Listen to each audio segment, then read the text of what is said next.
जैसे पिछले चैप्टर में हम लोग सेल के बारे में पढ़ चुके थे कि सेल है क्या और इसकी क्या इम्पोर्टेंसी है। तो हम लोगों ने पढ़ा था कि सेल सबसे स्मॉलेस्ट यूनिट होता है कि किसी भी लिविंग ऑर्गेनिज्म के लिए। तो उसी क्रम में हम लोग आगे पढ़ेंगे कि ब्लड क्या है। ब्लड क्या है, इसको हम अंग्रेजी में ब्लड और हिंदी में रक्त या उर्दू में लव के नाम से जानते हैं। ब्लड को विज्ञान की जिस शाखा में पढ़ा जाता है उसको हम लोग हिप्टोलॉजी के नाम से जानते हैं। इसकी एक अलग शाखा होती है साइंस में, और यह एक कनेक्टिव टिश्यू है। देखिए ये जो सेल है यह एक संयोजी सेल है जो शरीर में सभी भागों को जोड़ने का काम करता है। ब्लड क्या होता है, तो सर्कुलेट होता है हमारे शरीर में, इसका सर्कुलेशन सिस्टम होता है, परिसंचरण तंत्र होता है जो 120 के स्पीड से जाता है और 80 के स्पीड से वापस आता है, जिसको हम लोग ब्लड प्रेशर के नाम से भी जानते हैं। इसलिए इसको हम संयोजी टिश्यू या कनेक्टिव टिश्यू के नाम से जानते हैं। यह एक प्राकृतिक कोलाइड है। ब्लड क्या है, एक प्राकृतिक कोलाइड है। प्राकृतिक कोलाइड क्यों है, क्योंकि आप लोग जानते भी हैं कि कोलाइड विलयन किसे करेंगे। तो कोलाइड विलयन का मतलब होता है ऐसा विलयन जो पूर्ण रूप से छन्ना पत्र से छाना नहीं जा सके। जैसे दूध को हम लोग छानेंगे तो दूध का मलाई ऊपर रह जाएगा। चाय को हम लोग छानते हैं तो चाय का जो पत्ती होता है ऊपर रह जाता है। ठीक वैसे ही यदि हम लोग ब्लड को छाने तो ब्लड में कुछ चपचपा या गाढ़ा पदार्थ ऊपर रह जाता है, तो इसलिए इसको एक प्राकृतिक कोलाइड विलयन कहा जाता है। यह क्षारीय होता है, यानी कि यह बेस है। बेस क्यों है, तो चूंकि इसका पीएच मान स्केल पीएच स्केल पढ़ेगा, इसका पीएच मान 7.4 होता है, इसलिए यह एक क्षारीय है। और आप जानते हैं कि एसिड का कितना होता है, 7 से नीचे होगा तो वह एसिड होगा, 7 से ऊपर होगा तो वह बेस होगा, 7 होगा तो न्यूट्रल होगा, यानी कि उदासीन होगा। जैसे जल का 7 होता है तो वह उदासीन है। लेकिन इसका पीएच मान कितना होता है, ये पूछता है एग्जाम में कि ब्लड का पीएच मान कितना होता है, या अम्लीय है या क्षारीय है। जितना भी बोर्ड पर हम लिखेंगे सारे ऑब्जेक्टिव क्वेश्चन है, 10th या किसी भी कंपटीशन, रेलवे, जीडी वगैरह वगैरह में पूछा जाता है। तो इसका पीएच मान कितना बता दीजिएगा, 7.4। यह पुरुषों में, मेल और फीमेल में इसकी प्रेजेंसी अलग अलग होती है। मेल में ये 5.5 लीटर के आसपास पाया जाता है और फीमेल में 5 लीटर। फीमेल में इसकी उपस्थिति कम होती है। इसके पीछे रीजन है कि फीमेल में हेमोग्लोबिन कम पाया जाता है, यानी कि 13 ग्राम पाया जाता है, और हम लोगों में हेमोग्लोबिन 14 ग्राम पाया जाता है। चूंकि उसमें ब्लड कम बनता है इसलिए उसकी उपस्थिति भी कम रहती है।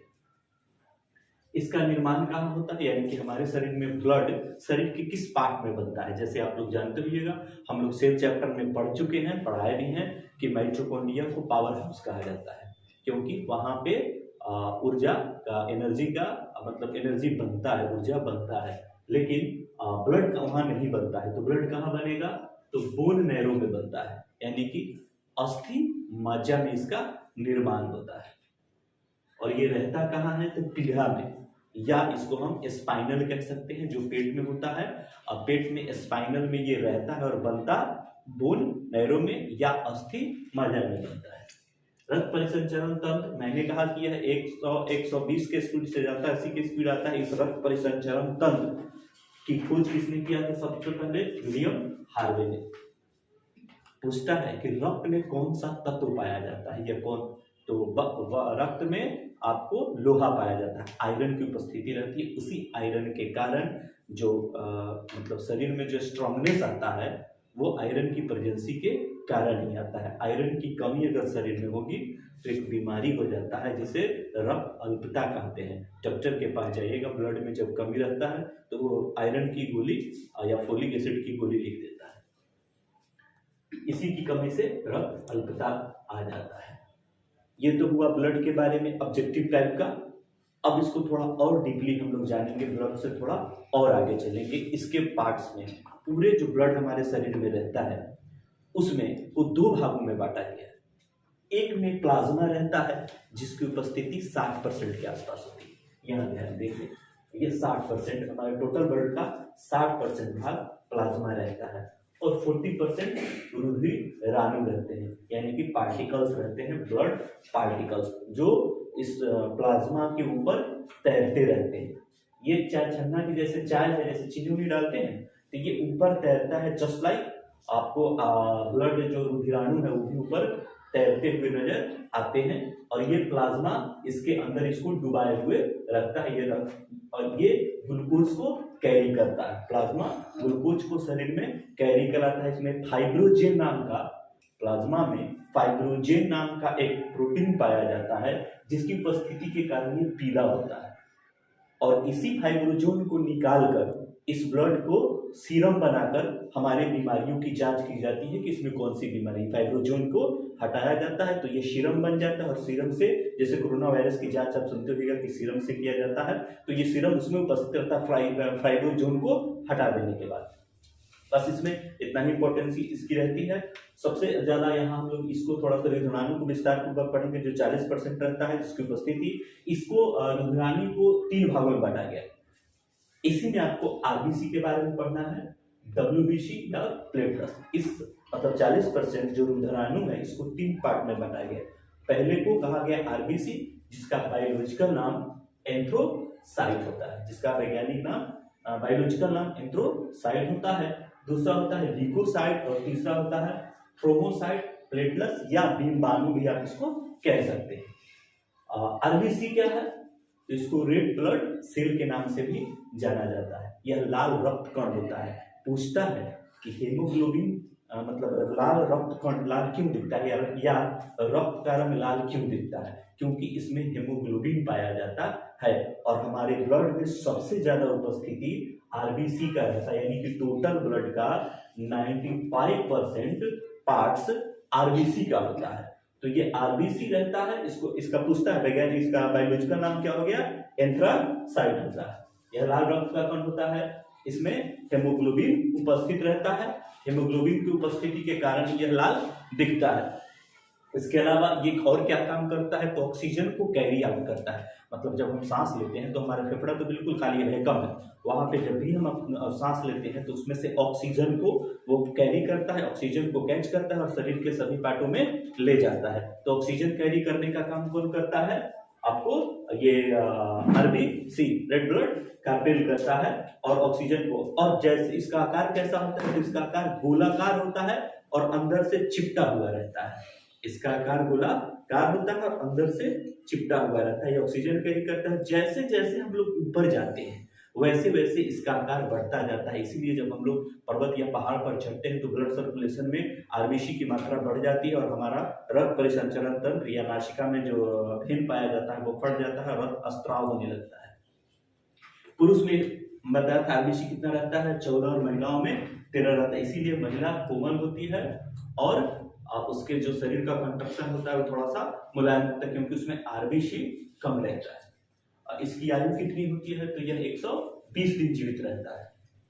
हमारे शरीर में आरबीसी 120 दिन तक जीवित रह सकता है, और ये उसके बाद डेथ कर जाता है, मर जाता है। इसमें केंद्रक नहीं रहता है, न्यूक्लियस नहीं रहता है। और जब न्यूक्लियस नहीं रहेगा तो ये कन्फर्म मैंने सेल चैप्टर में पढ़ाया था कि जब न्यूक्लियस नहीं रहेगा तो उसमें डीएनए और आरएनए नहीं रहेगा, और जब डीएनए नहीं रहेगा तो इससे हम इसके सतीत्व का या इसके अनुवांशिकता का पता नहीं लगा सकते हैं। किसी का ब्लड लेकर उसके सतीत्व का, उसके मम्मी पापा के गुण या उसके अनुवांशिकता के गुण को हम लोग पता नहीं लगा सकते। क्यों नहीं लगा सकते हैं? पूछता है कि आरबीसी में डीएनए मतलब है या नहीं? तो नहीं, क्योंकि इसमें न्यूक्लियस रहता ही नहीं है।